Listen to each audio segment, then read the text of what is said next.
Aquí ya en estos últimos apartados veremos cómo ya se exponen tanto la profecía como bendición. Habíamos explicado la diferencia en la ocasión anterior en base a lo que dice Jacob con respecto a cada uno de sus hijos, los que serían los posteriores patriarcas de Israel, y veremos cuál es la relevancia que adquiere cada uno de ellos. Bueno, el capítulo 49, versículos 3 a 4, dice: Rubén, tú eres mi primogénito, mi fuerza y primicia de mi vigor, primero en dignidad y primero en poder. Hierves como el agua, no predominarás, porque subiste al lecho de tu padre y al subir mancillaste mi tálamo. Vean que hay un contraste claro. En un primer momento hay una exaltación y después hay un señalamiento bastante duro. Según el sentido místico, Rubén representa al primer pueblo judío, ya que él es el primogénito y por tanto el comienzo de los hijos. En efecto, la palabra de Dios fue dada en primer lugar a ellos. Ellos son, no lo olvidemos, los primeros. Sin embargo, este pueblo, como denuncian las Escrituras, fue duro y temerario, es decir, incircunciso de corazón. Y lo veremos con ellos mismos, Por eso, este pueblo comete injurias contra Dios Padre cuando le da la espalda y no acepta su rostro. O sea, cuando no acepta, pues, a su hijo, cuando no acepta su proceder. De hecho, efectivamente manchó el tálamo sobre el que se recostó, cuando manchó con sus frecuentes prevaricaciones la ley del Antiguo Testamento, como afirma Rufino sobre las bendiciones de los patriarcas. Y así sucedió. Recuerden que la ley era una alianza, incluso se habla ya en el Antiguo Testamento de una alianza en sentido nupcial. Es un tálamo, es un lecho. Aparte, es un lecho, ¿no?, de alianza plena. En cambio, con las infidelidades, con las traiciones, con las frecuentes prevaricaciones que realizó este primer pueblo, manchó este tálamo. Es decir, fue infiel a la ley del Antiguo Testamento, aunque eso no le quita su primogenitura. Ahora bien, mira con exactitud la inteligencia de Jacob. En efecto, deseando equilibrar la acusación contra Rubén, porque es una acusación, primero se refirió a las ventajas que él tiene por naturaleza, es decir, el lugar preferente que posee por ser el primero de sus hijos, la primogenitura. Y a continuación enuncia los pecados que cometerá voluntariamente, con lo cual quiere mostrar que de nada sirve una ventaja natural, por ejemplo, haber sido el primero, si no se hace acompañar por las buenas acciones de una recta voluntad. De nada sirve ser el mayor. De nada sirve ser el primero si nuestra vida no marcha de manera recta, si no está pues acompañada por las buenas acciones de una recta voluntad. Esto último, y solo esto último, es lo que ciertamente conlleva elogio y aprobación, como afirma Juan Crisóstomo en las homilías sobre el Génesis. En efecto, hay personas que porque han sido los primeros hijos o hijas, piensan que se les debe todo el respeto, y no es verdad. No porque sea el mayor o la mayor, va a tener, digamos, esta consideración sobre su persona, si es que en efecto no se ha visto acompañada de las buenas acciones de una recta voluntad. Es esto último, no importa si es el primero, el segundo o el último o el más pequeño el que lo asume, es lo único que va a reportar elogio y aprobación. Ahora bien, lecho y tálamo llamó Jacob a la carne de Cristo, por la cual viene la salvación, ya que en ella reposan los justos como sobre un lecho santo. De ella se apoderaron entonces los impíos y la ultrajaron, ofreciéndole vinagre, golpeándole la cabeza, azotándole la espalda, escupiéndole en la cara, dándole cachetadas y clavando sus pies y manos. Todo esto llevó a cabo el pueblo impío y fiel, junto a los sumos sacerdotes y los escribas. Por eso Jacob no silenció lo que, llegado el momento, iban a ser los primogénitos, ni quiso ser su cómplice. Es más, él mismo se sitúa lejos de la actividad de semejante maldad, como afirma Hipólito en Sobre las bendiciones de Isaac y Jacob. Y en efecto, ya le recrimina hasta dónde es que va a llegar, a qué grado de infidelidad, a qué grado de mancillar el propio lecho nupcial, la alianza con Dios, y toma su distancia. Pero ya se lo está advirtiendo. Ahí hay una profecía, y esta se cumplió. O sea, para que veamos cómo el Señor es claro desde el principio. Pues bien, ¿no parece esto un reproche más que una bendición? Ciertamente es más una profecía que una bendición. Según los judíos, el patriarca Jacob dijo esto porque Rubén se acostó con Bala, la concubina de su padre, y por eso manchó el lecho paterno. Pero es fácil desmontar este argumento. Ese hecho fue anterior. Y de hecho Jacob menciona que hablará de sucesos futuros. O sea, hablará de sucesos aún no acontecidos. Así pues, el patriarca es congruente consigo mismo y por ende es igualmente firme en su pensamiento. En efecto, viendo la futura pasión del Señor, perseguido por los judíos, maldice la audacia desmesurada del pueblo primogénito. O sea, hasta dónde iban a ser capaces de llegar. Lo cual, a falta de toda fe y sometimiento a la ley de Dios, atacó al autor de la vida no solo con el crimen de la muerte, sino también con el insulto sacrílego, que es cosa todavía peor. Esa es la verdadera mancha. No solo que se haya cometido en su persona el crimen de la muerte, sino que también se le haya manchado al autor de la vida con el insulto sacrílego. Y eso que ya se le había dicho desde Jacob, es decir, desde el principio, como afirma Ambrosio sobre los patriarcas. Versículos 5 a 7 del capítulo 49. Simeón y Leví son hermanos, instrumentos de violencia sus cuchillos. Que no me una yo a sus decisiones, ni asista a sus asambleas, porque en su cólera asesinaron hombres, y por su capricho desjarretaron toros. Maldita sea su cólera, porque es violenta, y su furor, porque es cruel. Los repartiré entre Jacob, los dispersaré por Israel. Tampoco suena muy halagador. ¿Qué sucede entonces en este caso? Estos dos, acuérdense, Simeón y Leví, habían sido causa de dolor para su padre cuando reivindicaron, aunque jóvenes, ser los jueces de la piedad lesionada y vengadores de la violada castidad. O sea, acuérdense que ellos son, ¿no?, los que quisieron vengar y restaurar la deshonra padecida por su hermana. Lo sucedido a su hermana no podía pasarse por alto. Esto sí. Sin embargo, Jacob reconoce que sus herederos son aquellos en cuyos hombros se cargan las buenas obras, no las malas acciones, ni siquiera justificadas, por ejemplo, en nombre de la piedad o en nombre de un honor ciertamente mancillado. De no ser así, ¿en qué se diferenciarían los buenos de los malos? O sea, si actúan exactamente igual. ¿Cuál es la diferencia entonces de los hijos de Israel? O sea, en este caso particular de Jacob, ¿qué es realmente lo que los distinguiría a unos de otros? Este gesto de impiedad se grabó en ellos desde aquel momento. En efecto, los escribas, por ejemplo, pertenecen a la tribu de Simeón. Y los príncipes de los sacerdotes son de la tribu de Leví. Y no fueron, digamos, dos, además de los fariseos, estos dos, los que más se ensañaron contra Jesús, los escribas y los príncipes de los sacerdotes. Ahora bien, ambos refinaron su maldad en la pasión del Señor. Y ojo, en nombre de la piedad y en nombre del honor. Lo mismo que habían hecho desde el principio en relación a su hermana Dina, colmando con ello en sumo grado la impiedad denunciada ya por su padre Jacob. De hecho, ellos fueron quienes tramaron el juicio contra el Señor Jesús para matarlo. Y ellos mismos son los que mataron a los profetas y a los apóstoles que anunciaban la venida del Señor, como afirma Ambrosio sobre los patriarcas. Ahora entendemos por qué su propio padre les dijo: maldita sea su cólera porque es violenta. ¿En qué se diferencian de los malos entonces? Así pues, porque fueron los de la tribu de Simeón, escribas, y de Leví, sacerdotes, los que entregaron al Señor, Jacob se adelantó y afirmó que él no sería partícipe ni de sus asambleas ni de sus decisiones.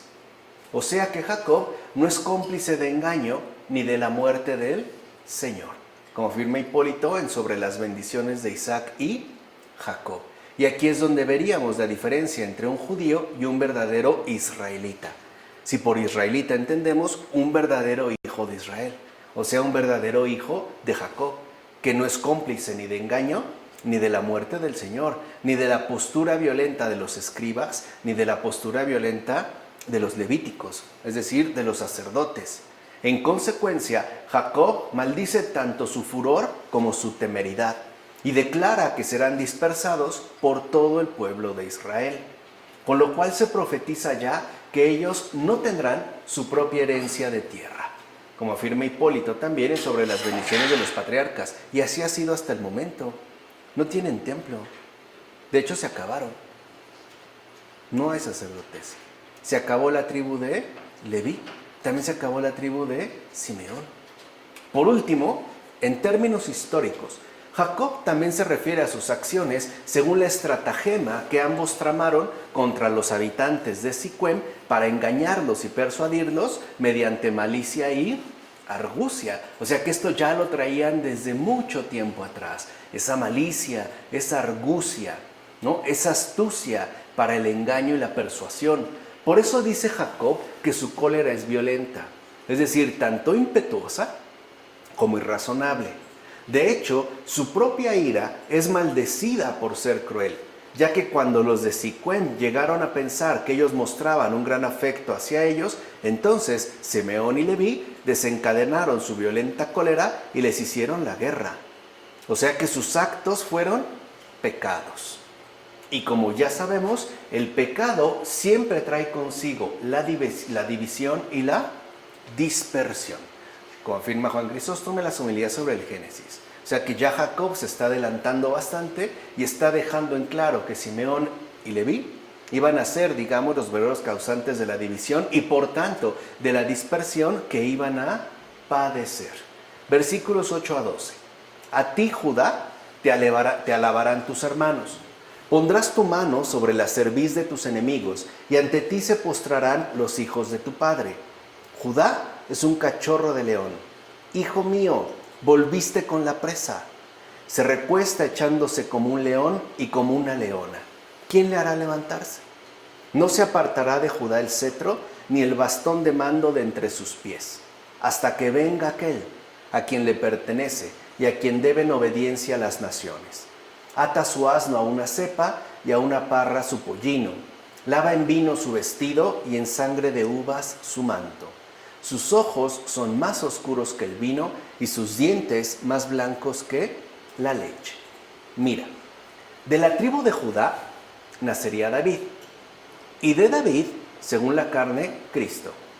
Así pues, David, el vástago de Judá, queda bendecido, ya que según la carne, Cristo no solo recibiría la bendición del Espíritu, sino también la bendición de la carne, como afirma Hipólito sobre las bendiciones de Isaac y Jacob. O sea que ya el propio Jacob ha vislumbrado el recorrido de salvación que Dios está, digamos, tramando para alcanzar la redención de todos nosotros.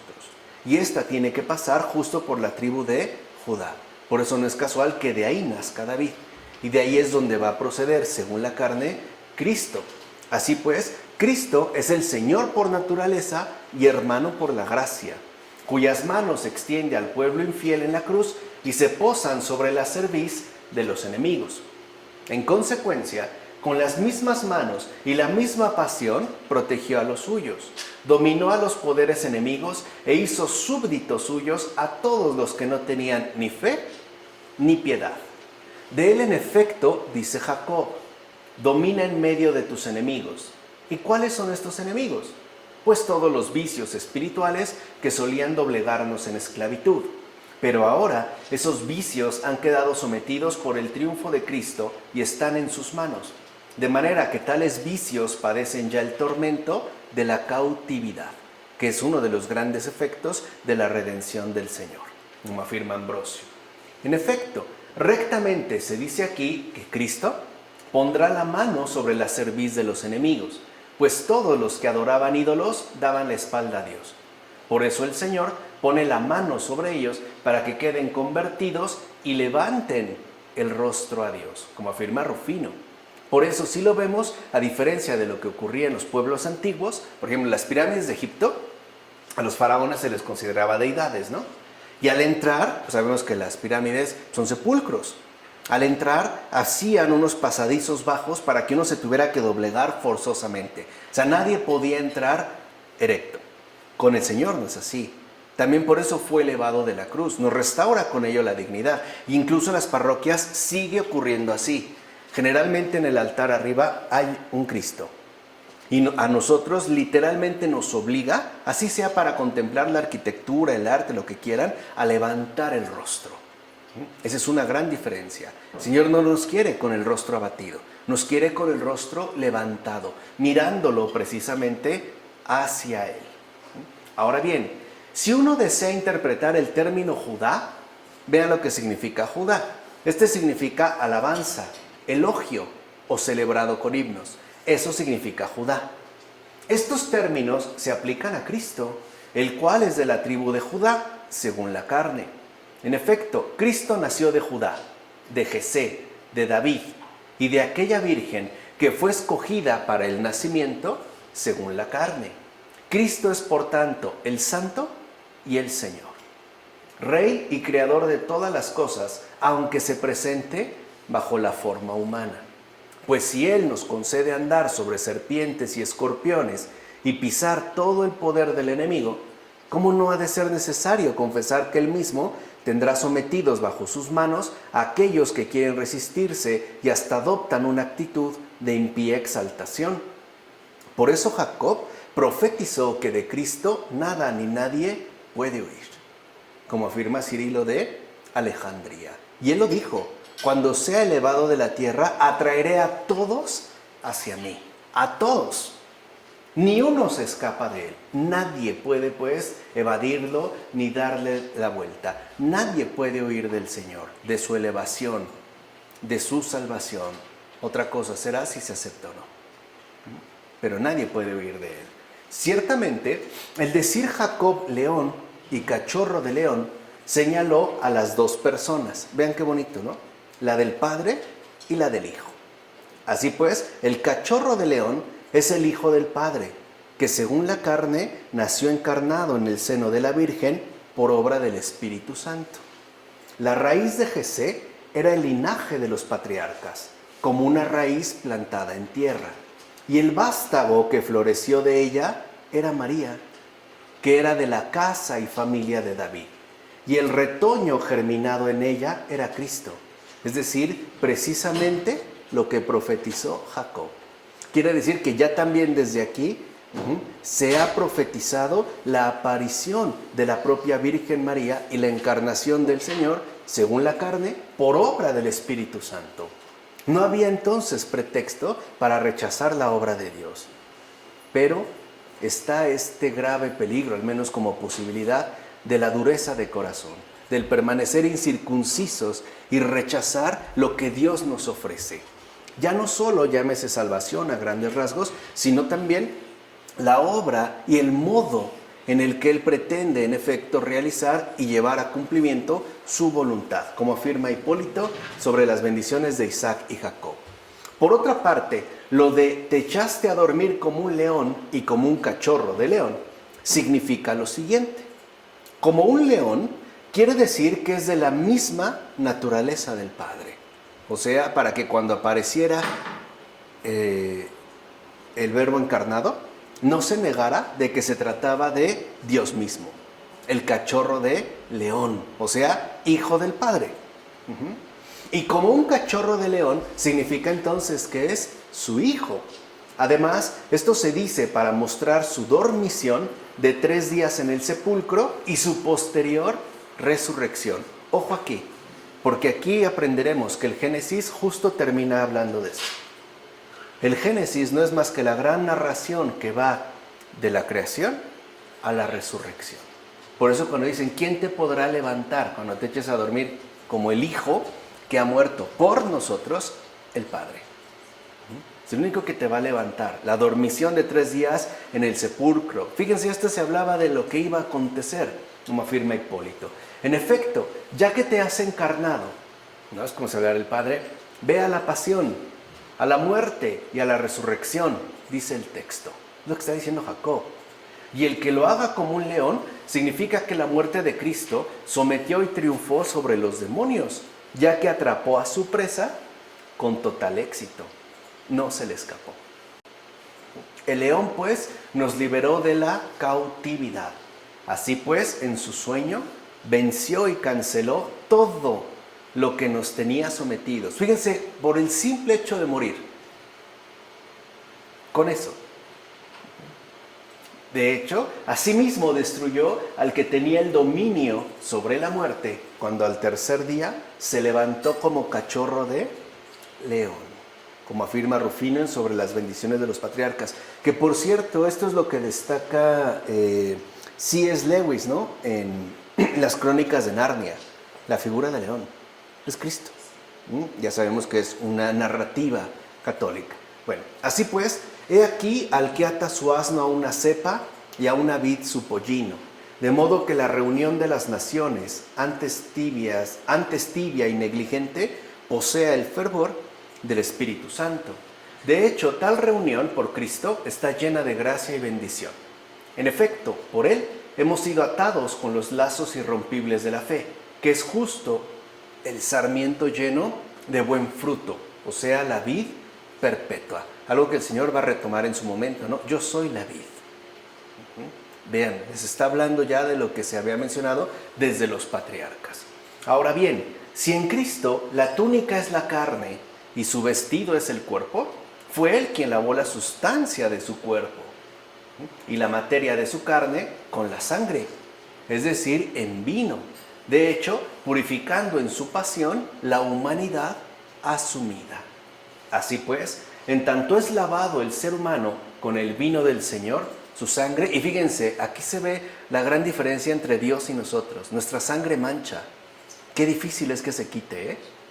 La sangre de Dios limpia, no mancha, ni mínimamente. Bueno, este queda perfectamente limpio. Pero no olvidemos que el único que lava es el Hijo de Dios, a partir de su propio vestido. ¿Qué está diciendo nuestro Padre de la Iglesia? No hay ningún otro Redentor fuera de Él. O sea que Dios mismo tomó nuestro vestido y lo lavó con su propia sangre y agua, como afirma Novaciano en La Trinidad. De hecho, el agua del bautismo fue lo que nos lavó y la sangre lo que nos redimió. Por eso les decía, no solo es el perdón de los pecados, es además la filiación concedida. Esa es la redención. La redención no es quedar libre de pecado, es aceptar lo que Dios ha querido para cada uno de nosotros, que seamos verdaderamente hijos suyos, tal como lo ha sido el Señor. Así pues, Jesús limpió toda nuestra suciedad e impureza, es decir, todos nuestros pecados cometidos, como afirma Ambrosio. ¿Para qué? ¿Solamente bastaba con el perdón y la limpieza de los pecados? No, sino también la concesión de tener literalmente el mismo estatuto que Él, de hijos de Dios. E hijos de Dios verdaderamente, no de nombre. En consecuencia, la Iglesia vive según el baño de la regeneración y la sangre de la redención. O sea, no solo se invita al consuelo que trae consigo el perdón de los pecados, sino a ese gozo infinito de que Dios nos ama y nos ha amado eternamente como hijos suyos, como afirma Rufino sobre las bendiciones de los patriarcas. Ciertamente, los ojos del Señor son sus profetas, y sus dientes, blancos como la leche, son sus apóstoles. En efecto, unos, como ojos de Cristo, ¿quiénes? Profetas, vieron el futuro y anunciaron su venida. Y los otros, los apóstoles, fueron hechos blancos porque ninguna mancha los volvió a ensuciar. Esta es, por tanto, una gracia permanente. Ellos, en efecto, elaboraron para nosotros aquellos alimentos espirituales que provienen del cielo y alimentaron las vísceras de nuestro interior. Todo este alimento salió de su boca, como afirma Ambrosio sobre los patriarcas. Y además, todo lo que ha salido de la boca de los apóstoles ha quedado en este mundo hasta el último día como una gracia permanente. El apóstol, en efecto, lleva la palabra en su boca, sazonada con la sal de la sabiduría, y por eso es un gratificador. Y no solo porque tiene en sí la gracia, sino porque asimismo la transmite a sus oyentes. Ahí es cuando uno también puede identificar si se trata de un apóstol del Señor o no, como afirma Rufino. En todo caso, queda claro que los apóstoles del Señor son aquellos que procesan bien los alimentos de las Escrituras con sus dientes blancos. De hecho, son ellos los que las explican con adecuadas y dignas interpretaciones y hasta ofrecen el sentido desmenuzado y fino que llamamos espiritual. Ahí están los padres de la iglesia. Para lograrlo deben tener los dientes blancos, es decir, puros y libres de toda mancha, como afirma también Rufino. Versículo 13 de este capítulo 49. Zabulón habitará junto al mar y será puerto para los barcos. Su frontera llegará hasta Sidón. A través de Zabulón están designados figuradamente los gentiles, los cuales, a pesar de habitar ahora en el mundo sobre la costa, se ven zarandeados, igual que en el mar, por las tentaciones. Es esto justamente lo que les hace fondear y refugiarse en los puertos, es decir, en las iglesias. Vean cómo ya también se estaba hablando, ¿no?, de los gentiles, es decir, de nosotros y de nuestra respectiva situación en este mundo, como afirma Hipólito. El mismo Zabulón promete ya lo mejor, pues la palabra significa ser librado de los ataques nocturnos. Eso significa Zabulón, ser librado de los ataques nocturnos. Esto es propio de quien pone la esperanza en las alas del Señor. En efecto, el Señor le rodeará con la luz de su verdad para que no tenga miedo del terror de la noche ni de la peste que se propaga en las tinieblas, como se afirma en el Salmo 91. Por eso Zabulón habitará junto al mar, justo para que vea los naufragios de los demás mientras él está inmune de todo peligro. De hecho, asimismo verá a otros a merced de las olas de este mundo, los cuales serán zarandeados por todo tipo de doctrinas, algo que hasta la fecha sigue ocurriendo. No obstante, él, Zabulón, persevera firme en la raíz de la fe, como de hecho sucede con la iglesia, la cual observa las tormentas de los herejes y el naufragio de los judíos, porque se apartaron del timonel que los guiaba. Así pues, la iglesia habita junto al mar, pero no está preocupada por las olas, sino que, preparada como está para prestar socorro, acude rápidamente como puerto de salvación para auxiliar a los que, acosados por las grandes tormentas, quieren refugiarse en el puerto. O sea, nosotros no tenemos que estar preocupados por las olas. Tenemos que estar atentos a prestar el auxilio debido. Eso es lo que nos corresponde como iglesia. De hecho, la iglesia llama con los brazos extendidos al refugio de su tranquilidad a los que están en peligro, ofreciéndoles la firme seguridad de la fe. Ahí está el consuelo. Pase lo que pase. También nosotros vemos las olas, con la diferencia de que no nos arrastran, pero las vemos y auxiliamos a los que pretenden, ¿no?, llevarse la marea. Por lo tanto, en este mundo las iglesias están diseminadas, justo como los puertos marítimos a lo largo de las zonas costeras, para poder ofrecer la seguridad de la fe. Eso es algo que debemos ofrecer nosotros, la seguridad de la fe. Es pues en ellas donde uno puede refugiarse de los azotes de los vientos, como afirma Ambrosio. Entonces vean, también ya desde aquí Jacob está hablando de la iglesia. ¿Y para qué está? ¿Para qué se nos ha dejado, pues? ¿Cuál es su función primordial dentro de este mar embravecido que llamamos mundo? Ahora bien, si buscamos aquí el sentido moral, entonces Zabulón asimismo se ha de interpretar como flujo nocturno.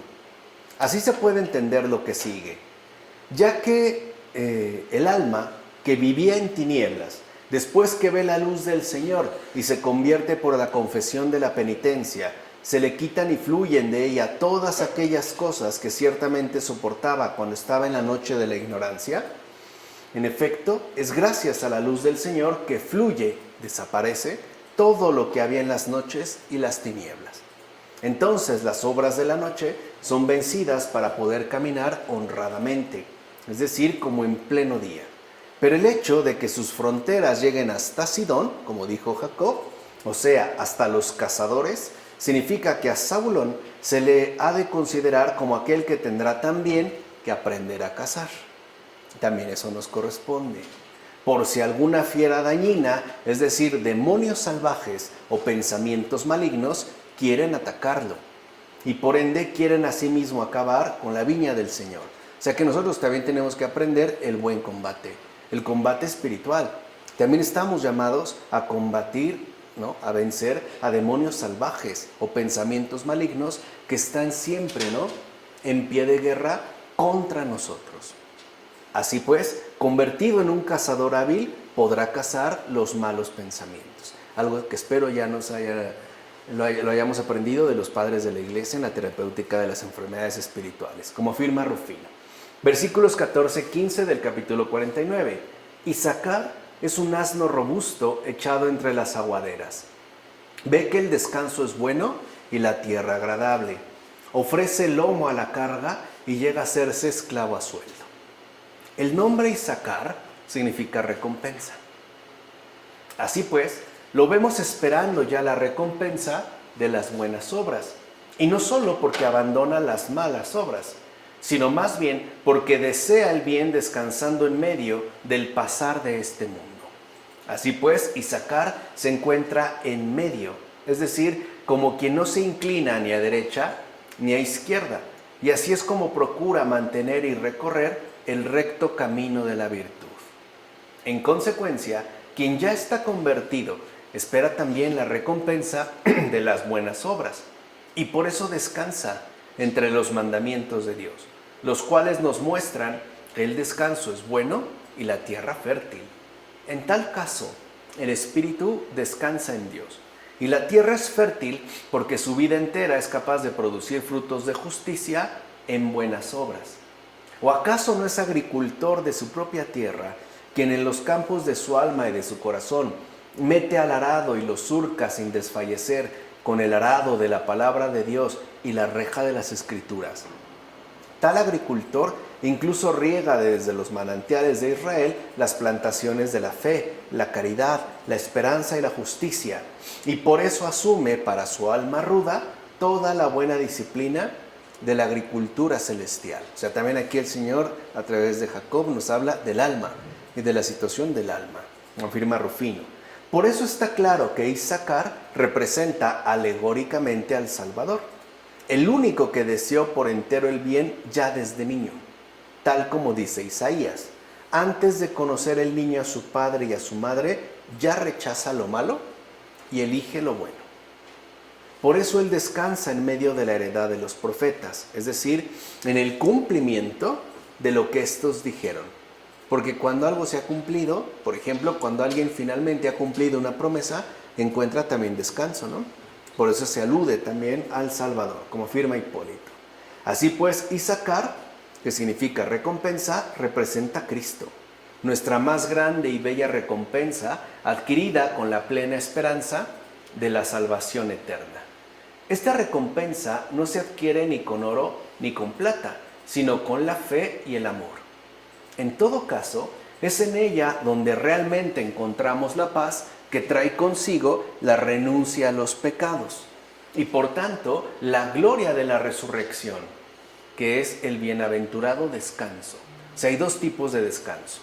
El primero es el que ya podemos acceder en esta tierra por medio de la renuncia a los pecados, el cual a su vez, si perseveramos en esta rectitud, nos lleva al descanso eterno. Versículos 16 a 18 del capítulo 49. Dan juzgará a su pueblo como una más de las tribus de Israel. Dan será serpiente junto al camino, víbora junto al sendero, que muerde el jarrete del caballo y hace caer hacia atrás a su jinete. Espero, oh Señor, tu salvación. Vean cómo da una profecía y una exclamación. Nos enseña cómo salir de aquí. Veamos. Una interpretación sencilla de estos versículos es esta. La tribu de Dan dio un juez a Israel. En efecto, los jueces pertenecieron a distintas tribus después de Josué. Sansón fue de la tribu de Dan y juzgó durante 20 años. Pero esta profecía no se refiere a él, sino al anticristo. Vean aquí también qué llamativo. Esta profecía, repito, no se refiere a él, o sea, a Sansón, sino al anticristo, el cual nacería de la tribu de Dan y juzgaría al pueblo con una crueldad y tiranía inhumanas. En efecto, como una serpiente acurrucada en el sendero, tratará de derribar a cuantos andan por el camino de la verdad, pues lo único que desea es hacer caer a la verdad misma. Eso es lo que desea el anticristo. Así pues, morder el jarrete del caballo significa que el caballo, dañado por la absorción del veneno y por tanto malherido por el colmillo de la serpiente, dé una cosa, ¿no? Aviente una patada. Justo como Judas el traidor, tentado por el demonio, dio una cosa al Señor Jesús para descabalgar el jinete y éste se dejó caer para elevar a todo el pueblo. En efecto, el demonio siempre tienta a los que proclaman el camino de la verdad y de la salvación. Siempre. Por eso tentó a los apóstoles y engañó a Judas, de quien se apoderó. De hecho, se apoderó de él como de un caballo, para poder consignar a la muerte al jinete que montaba, como afirma Hipólito. Así pues, cuando caminemos, hemos de estar precavidos de que no haya una serpiente oculta que siga la huella del caballo, es decir, de nuestro cuerpo, para hacer caer en un descuido al jinete dormido, que es por lo que va el demonio, el alma. De hecho, si estamos vigilantes y precavidos, en muchas ocasiones evitaremos el mordisco de la serpiente. Por tanto, jamás nos ha de sorprender el sueño del mundo, o sea, el descuido de la negligencia. Recuerden que el peor vicio que los padres denunciaron es la negligencia, es el descuido con respecto a lo esencial. En efecto, que jamás nos sorprenda, por ejemplo, el sueño de las riquezas. Esto sucede cuando el jinete va dormido y entonces la avaricia le muerde y hasta golpea en el pecho cuando la pasión se inflama. Eso sucedió con Judas el traidor, ya que no escuchaba las palabras del Señor por estar dormido y convivió lo mismo que los demás apóstoles, Y escuchó, podemos decir exactamente que lo mismo, pero se durmió. De hecho, Judas dormía en el sueño de las riquezas a tal grado que incluso buscaba la paga de su traición. O sea, ni siquiera es algo que hiciera, vamos a decirlo así, desinteresadamente. Incluso buscó por ello obtener una ganancia, es decir, un pago. Acuérdense que es él el que le reclama a Jesús cuando la mujer abre, ¿no? este tarro de nardo puro. Que le dice que con eso le pudieron haber dado de comer, o sea, excusándose bajo algo socialmente incuestionable, está ocultando realmente ese ardor que tiene por las riquezas. O sea, lo que le interesa en este caso es el dinero. Y por ahí lo agarra el demonio. El diablo, pues, lo vio dormido y preso en el sueño profundo de la avaricia. Y por eso se metió en su corazón e hirió al caballo. Luego descabalgó al jinete y lo apartó de Cristo plenamente envenenado. Cuando ya sale en la noche, ¿no?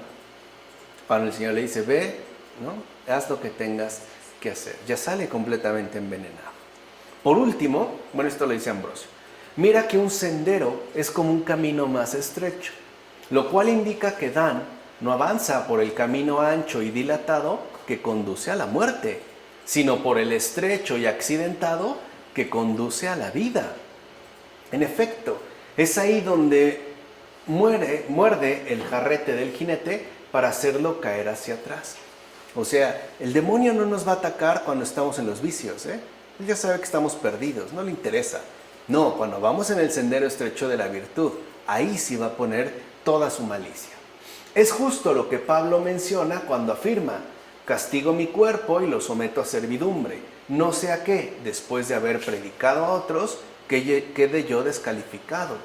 Así pues, el que avanza por el sendero debe temer las vanas exaltaciones, pues no vaya a ser que su alma caída de una gran altura Ahí, ¿dónde está?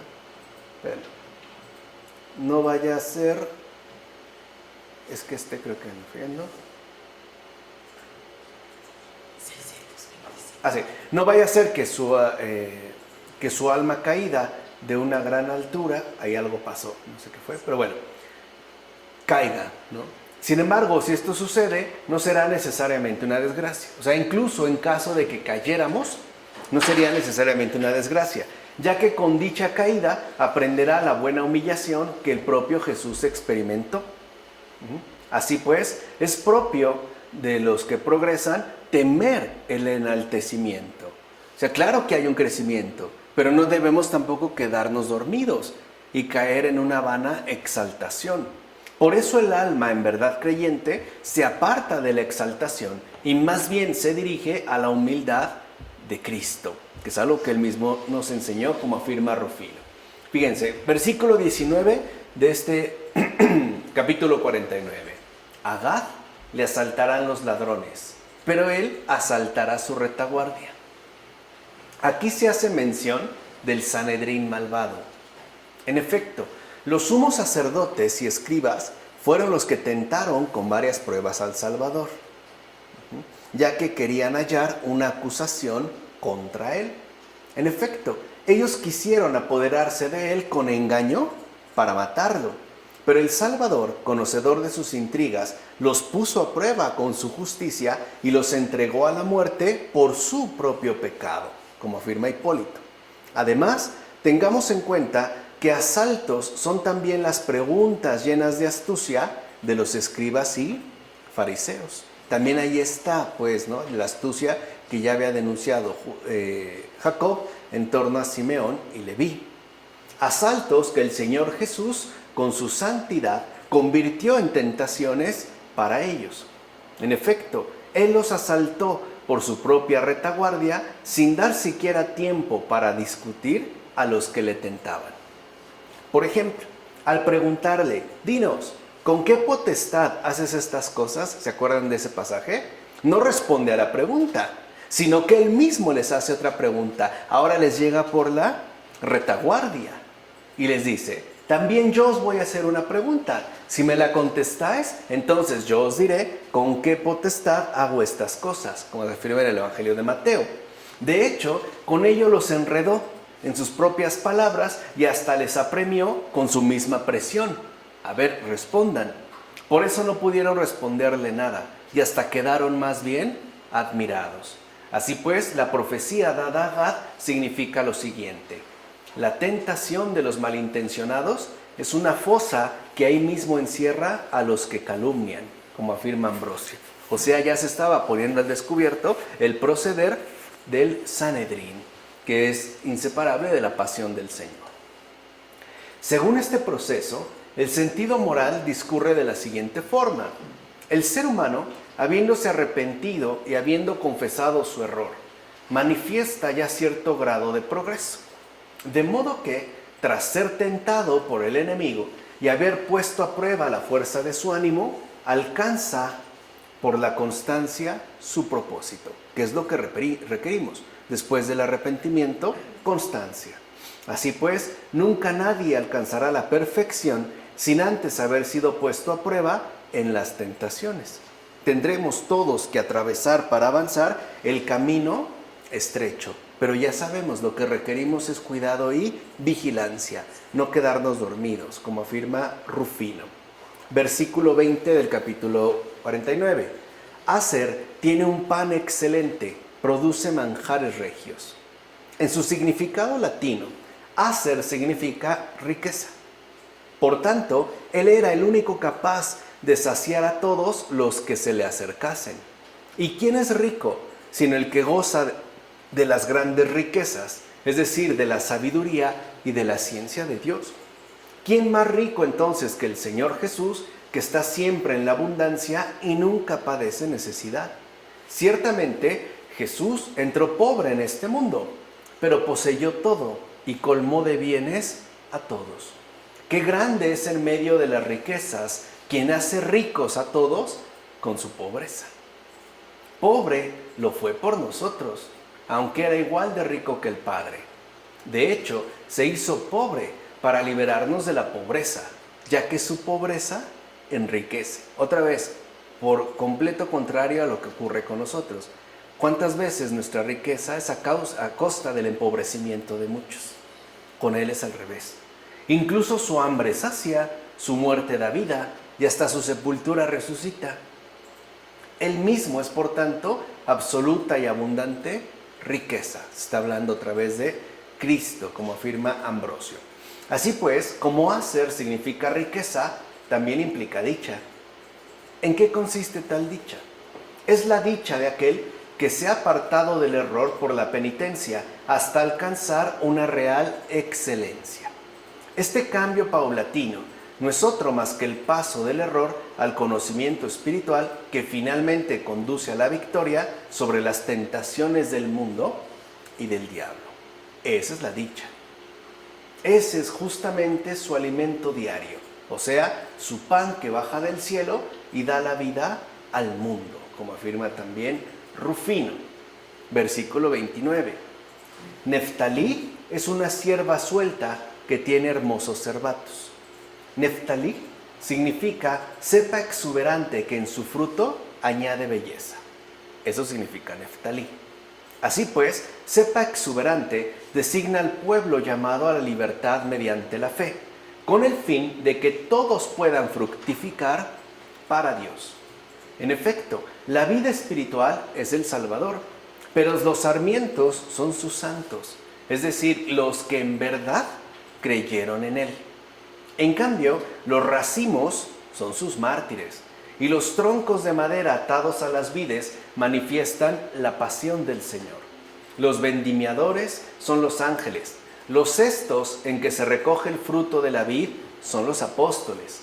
El lagar, es decir, el campo, es la iglesia, y el vino, la fuerza del Espíritu Santo. En consecuencia, la cepa exuberante alude a todos los que han sido liberados de las ataduras de la muerte y por tanto conducidos a la santidad. Ahora bien, lo de en su fruto añade belleza, lo dice porque en la regeneración por medio del agua, tales liberados adquieren la gracia y la belleza, o sea, la gracia y única belleza del Hijo de Dios. O sea que ya también se está hablando desde estos momentos patriarcales de los santos, de los verdaderos creyentes en el Señor, los hijos de la iglesia, confirma Hipólito. Además, tengamos en cuenta lo siguiente, eso es muy importante. Unas veces se cortan los sarmientos de la vid que no dan fruto, justo para que la vid no se estropee, ¿no? Dice este padre de la iglesia, no se vicie. Quizá ya estamos muy alejados de las cuestiones de cultivo básicas, pero ahí hay una poda. A veces se poda, por ejemplo, cuando, no sé, una hoja está llena de mildiu, un hongo, para que éste no se estropee más. Pero otras veces se podan para que la vid dé todavía más fruto. Y con esto se hace más hermosa. Esa es otra poda. En efecto, en tales casos, la vid echa sarmientos hermosos que están llenos de abundantes racimos. Esto es justamente hermoso, pero es más hermoso todavía porque representa la belleza de la vida espiritual. En efecto, estos sarmientos somos nosotros y podemos dar frutos hermosos si permanecemos unidos a la vid. De lo contrario, seremos más bien cortados. Así pues, Neftalí era un sarmiento con mucho fruto, es decir, como dijo de él Moisés, era alguien saciado de favores y lleno de las bendiciones del Señor, como afirma en el Deuteronomio. En consecuencia, en Neftalí está prefigurado el pueblo de Dios extendido por toda la tierra, el cual ha sido llamado a la libertad de la fe y a la riqueza de la gracia. Este pueblo se viste con el yugo de Cristo de buenos frutos y rodea el madero de la verdadera vid, es decir, el misterio de la cruz del Señor sin tener miedo de confesarlo. Ya es, digamos, en los tiempos posteriores, como afirma Ambrosio. Pasa a José. Versículos 22 a 26 de este capítulo 49. José es un retoño fecundo junto a la fuente. Sus brotes sobrepasan el muro. Lo hostigan lanzándole dardos. Le atacan ferozmente los arqueros, pero se les rompe el arco y se aflojan los músculos de sus brazos, por obra del fuerte de Jacob, en nombre del pastor, la piedra de Israel, por el Dios de tu Padre, que te auxilia, y el Sadai que te bendice con bendiciones del cielo desde arriba, bendiciones del abismo que yace en lo hondo, bendiciones de pechos y de senos. Las bendiciones de tu Padre sobrepasan las bendiciones de las colinas antiguas, los anhelos de los collados eternos. Recaigan sobre la cabeza de José, sobre la frente del elegido, entre sus hermanos. Aquí hay más palabras. De entrada, es claro que a José lo bendijo su padre Jacob con mayor riqueza que a todos sus demás hermanos, justamente porque veía en él los misterios que, prefigurados a través de él, tendrían su pleno cumplimiento en Cristo. Por eso el profeta bendice a aquel que José prefiguraba, y es que gracias a su nombre, la gracia de Cristo creció y se multiplicó en el mundo, como afirma Hipólito.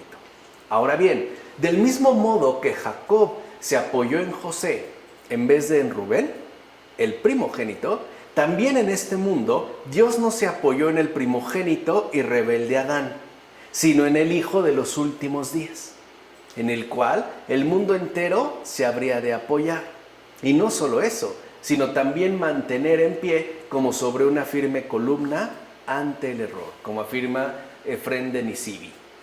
José, tal y como se afirma, es un retoño. Y verdaderamente es un retoño porque es el penúltimo nacido. Recuerden que el último es Benjamín. Era pues un hijo de la ancianidad. Pues bien, también aquí hay una referencia a Cristo. En efecto, el Hijo de Dios vino al final, al darlo a luz la Virgen María, para iluminar al mundo envejecido y caduco. Así pues, como hijo de la ancianidad, tomó un cuerpo, según el misterio, el que había siempre estado con el Padre y fue enviado a la tierra para nuestra salvación. De hecho, incluso puede decirse que resucitando a su Hijo unigénito, el Padre dejó completamente vacíos los pensamientos de los que lo maldecían, como afirma Ambrosio. Ahora bien, Jacob llama pechos y senos a ambos testamentos, en uno de los cuales Cristo fue anunciado y en el otro fue mostrado. ¿Y qué pechos? En efecto, estos son buenos pechos, porque el Hijo nos crió con la leche espiritual y por medio de este bendito alimento nos ofreció a Dios. Por supuesto, también se refiere a los pechos de María, verdaderamente benditos y agraciados, con los que la Santa Virgen amamantó tanto al Señor como a su pueblo. Por eso la mujer del Evangelio exclama: bienaventurado el vientre que te llevó y los pechos que te criaron, como afirma Ambrosio. Además, al decir el profeta, gracias a la bendición del seno de tu padre y de tu madre, también señaló que de ambas cosas brotó el Hijo. Es decir, con ello se aclaró que Cristo es tanto según el Espíritu, verdadero Dios, como según la carne, verdadero hombre. En efecto, el Hijo procedía del corazón del Padre y por tanto de unas santas entrañas, y al mismo tiempo igualmente procedía del seno de una madre, para que se viese con total evidencia que también había nacido según la carne. Por eso dijo Jeremías: antes de plasmarte en el vientre materno, te conocí, y antes de que salieras del seno de tu madre, te santifiqué. Por tanto, dado que el Verbo había sido engendrado, no solo según el Espíritu, sino también según la carne, es decir, realmente como Dios y como ser humano, Jacob bendijo a aquel que su hijo José estaba prefigurando. Entiende pues que en Cristo, vean lo que dice Hipólito, el Padre y la Madre van siempre juntos. No podemos recibir plenamente a Cristo sin el Padre y tampoco sin María, sin la Madre. O sea que ya Jacob había unido las dos bendiciones, la del Padre y la de la Virgen, Madre de Dios. Algo que también por dureza de corazón hasta la fecha se sigue rechazando, se sigue atentando, si lo quieren ver así, contra el misterio. que es una linda manera de referirse a la Virgen María. Con esto, la Escritura nos ayuda a comprender con sentido espiritual las dos generaciones de nuestro Señor Jesús, es decir, la generación según la divinidad y la generación carnal. Ya se está hablando de la encarnación. Así pues, el seno espiritual del Padre debe entenderse como lo más íntimo y oculto del amor y de toda la naturaleza del Padre, en la que está siempre presente el Hijo. De hecho, el seno del Padre es el secreto interior más profundo del amor divino. Ahora bien, esto también hemos de aplicarlo para completar la fe a la generación de María. Sin María la fe está incompleta, ya que igualmente es bendito el vientre de la madre, o sea, aquel vientre virginal de María que nos dio al Señor Jesús, el Salvador y Señor del mundo. Así pues, queda claro que el profeta Jacob hablaba de dos naturalezas, es decir, la divina y la humana en Cristo. Una, como hemos visto, procede del Padre y la otra de la Virgen. Y esto de tal modo que Cristo no fue privado de la divinidad cuando concibió la Virgen y se unió al cuerpo. Lo que nosotros repetimos en el credo, Dios de Dios. Ambrosio. Ahora bien, este José, según el tercer sentido, es decir, el moral, ha sido renovado y ha crecido. En efecto, ha crecido y ha sido renovado mediante pasos espirituales y por eso ahora asciende hacia la grandeza. Mira, por el progreso de su fe, resplandece hasta convertirse en motivo de envidia por parte de sus hermanos. No obstante, quedó coronado con los dones del Espíritu Santo, ya que combatió bien y conservó la pureza de la fe. ¿O no es a este a quien Dios reserva la corona de justicia? En efecto, este es el retoño fecundo que menciona Jacob refiriéndose a José. ¿Y quién es fecundo? Sino aquel que tras el error y la caída se recupera pasando por cada uno de los grados de la virtud y hasta se renueva para poder alcanzar la palma suprema. Así pues, como sube paulatinamente, se dice que es fecundo en cada uno de los pasos recorridos. Mira, en primer lugar, comienza a ser fecundo en Judá por la confesión. Luego, al abandonar las tinieblas de la noche, las tinieblas del error, es fecundo en Zabulón. Después, en Isaacar, es fecundo cuando recibe la recompensa de sus obras. En Dan, es fecundo cuando empieza a mantener un recto juicio, es decir, un recto juicio en el ámbito de su libertad. En Gad, es fecundo a resistir la tentación. Es fecundo finalmente en Aser cuando alcanza la plena bienaventuranza. Por eso ahora rectamente se llama retoño fecundo a José, que ya ha conseguido los bienes de la vida futura. Pero también se dice de él que es hostigado, ya que quien realiza el bien que se ha de imitar, recibe también el golpe malvado de la envidia y de la maledicencia. Algo que sigue ocurriendo también hasta estas fechas. Por eso se entiende por qué es llamado hijo por 3 veces. En la bendición que le da en este caso su padre Jacob. La primera vez por su nacimiento carnal. La segunda por la conversión, el bautismo. Y la tercera por la resurrección de los muertos, que también es llamada regeneración. O sea que nosotros tenemos 3 niveles fundamentales en relación a Dios. Por creación, por nuestro nacimiento carnal, por conversión, basada en el bautismo, y también por resurrección. Terminemos ya con Benjamín. Versículo 27. Benjamín es un lobo feroz. Por la mañana devora la presa y por la tarde reparte los despojos. Esto se refiere a Pablo. Vean cómo está hablando también, ¿no?, ya de la propagación del evangelio al mundo entero, a los gentiles, por obra de Pablo, que era un lobo contra los lobos y arrebató todas las almas del maligno. No es poca cosa, ¿eh? Ahora bien, por la tarde reparte los despojos, es decir, en el fin del mundo descansará también con un premio mayor que sus trabajos. O sea que le espera una gran recompensa a Pablo, como menciona San Efrén de Nisibi. Ojalá que interceda también por nosotros. Mira bien, el diablo tiene muchos lobos, los cuales echa a las ovejas de Cristo. Por eso, para guardar sus ovejas, aquel que José simboliza apresó al lobo Pablo, que aparecía como enemigo para robarlas, perseguidor de cristianos. Y lo convirtió de perseguidor en maestro. En efecto, Pablo era un lobo cuando dispersaba y mataba las ovejas de la iglesia. Pero el que llegó como lobo fue hecho pastor del rebaño. Era pues un lobo cuando se llamaba Saulo, es decir, cuando entraba en las casas y se llevaba presos a hombres y mujeres. Era un lobo cuando, respirando amenazas de muerte contra los discípulos del Señor, pedía cartas de recomendación a los príncipes de los sacerdotes para poder detener a los humildes siervos de Cristo. Pero, como lobo que deambula en las tinieblas de la noche, Jesús lo dejó ciego con el resplandor de su luz. No olviden que también Raquel, cuando dio a luz a Benjamín, lo llamó hijo de mi dolor, con lo cual anunciaba a Pablo, descendiente de esta tribu.